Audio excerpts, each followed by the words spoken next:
হাঁস মারা যাওয়ায় অঝরে কেঁদেছিলেন চুঁচুড়ার এক গৃহবধূ। রবিবার তার হাতে 9টি হাঁস তুলে দিলেন জেলা পরিষদের কর্মাধ্যক্ষ। বাড়ি বয়ে এভাবে হাঁস দিয়ে যাওয়ায় আবারও চোখের জল এলো গৃহবধূর। চুঁচুড়ার সিংহি বাগানের বাসিন্দা ইতি বিশ্বাসের 10টি হাঁস ছিল। হাঁসের ডিম বিক্রি করে সংসার চলে। স্বামী অসুস্থ, একমাত্র ছেলের ব্লাড ক্যান্সার। স্কুলের সামনে পাঁপড় ভাজা বিক্রি করেই দিন চলে পরিবারের। গত 20 জানুয়ারি ইতি বিশ্বাসের 3টি হাঁসের অস্বাভাবিক মৃত্যু হয়। বাড়ির সামনে ঠোঙায় রাখা মুড়ি খেয়ে অসুস্থ হয়ে পড়ে হাঁসগুলো, পরে মারা যায়। মুড়িতে কটু গন্ধ পেয়ে তার সন্দেহ হয় কেউ বিষ দিয়েছে। এরপরই ময়নাতদন্ত চেয়ে প্রশাসনের দ্বারস্থ হন তিনি। হুগলি জেলা পরিষদের মৎস্য ও প্রাণী সম্পদ দপ্তরের কর্মাধ্যক্ষ নির্মাল্য চক্রবর্তী তাকে ময়নাতদন্তের ব্যবস্থা করতে সাহায্য করেন। এরপর তিনি ওই গৃহবধূর বাড়িতে 9টি হাঁস পৌঁছে দেন। এতে উপকৃত হবেন বলে জানান গৃহবধূ। ইতি বিশ্বাসের মনের জোরের প্রশংসা করেন নির্মাল্যবাবু।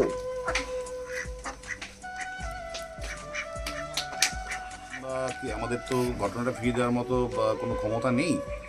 ওনার অভিযোগ ছিল ওনার হাঁসকে 10টা হাঁসের মধ্যে 3টে হাঁসকে বিষ প্রয়োগ করে মেরে দেওয়া হয়েছিল। তো তৎক্ষণাৎ আমরা ওনাকে আবেদন করেছিলাম যে আমরা যদি কোনো হাঁস দিই, কিন্তু উনি এতটাই নিজের স্বাবলম্বী এবং এতটাই নিজের অদম্য মানসিকতা উনি প্রথমে নিতে অস্বীকার করেন। আমি তারপর বলি যে আমি ভাই দিদিকে হিসাবে যদি দিই, তাহলে যদি নেন তো সেই ভাই দিদিকে হিসাবে দেওয়াতে উনি ওই প্রস্তাবে রাজি হন।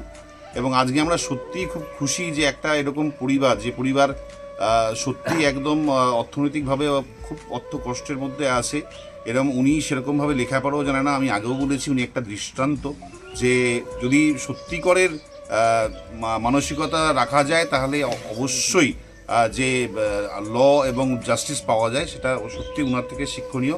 আজকে আমরা ওই ভাই হিসাবে, আমি ওনার ভাই হিসাবে আমরা ওনার হাতে কিছু হাঁস তুলে দিলাম। আমি সত্যি খুব নিজেকে আজকে খুব গর্বিত মনে হচ্ছে যে ওনার মতো লোকের পাশে দাঁড়াতে পেরে। আমি বরং খুশি হয়েছি, কারণ স্যার আমার মতন বাড়িতে, আমার গরিব মতন বাড়িতে এসেছে। এটা স্যারের জন্য আমি অশেষ কৃপা জানাচ্ছি। আর স্যারের জন্য আমি যে এতটা দূর এগোতে পারছি, এটা তো আমি স্যারকে তার জন্য ধন্যবাদ দেওয়া তো ছোট হবে। আমার ছোট বোন হয়ে তাকে আমি শতকোটি প্রণাম করি। আর আমার মতন মানুষকে স্যার যে পাশে দাঁড়িয়েছে, এটা আমি তার জন্যই আপনাদের কাছে বলছি যে আমি তার জন্য খুব খুশি। আমাকে এখন স্যার অনেকগুলো হাঁস দিয়েছে, 9টা হাঁস দিয়েছে। আপনি কি মানে এই হাঁস যে আপনার হাঁসগুলো ছিল সেগুলো থেকে তো ডিম হতো নাকি? হ্যাঁ, ডিম পারতো স্যার। তা এইগুলো থেকেও ডিম পাবেন? হ্যাঁ। সেটা কি অনেকটা সুবিধা হবে? হ্যাঁ, সুবিধা হবে। কি হবে? সুবিধা হবে মানে আমার তো এখন ছেলের ওষুধ কিনতে হয়, ওর বাবার হার্টের রোগ আছে, প্রেশার সুগার আছে, ওনাদেরও তো। হ্যাঁ, ছেলে আমার ব্লাড ক্যান্সার।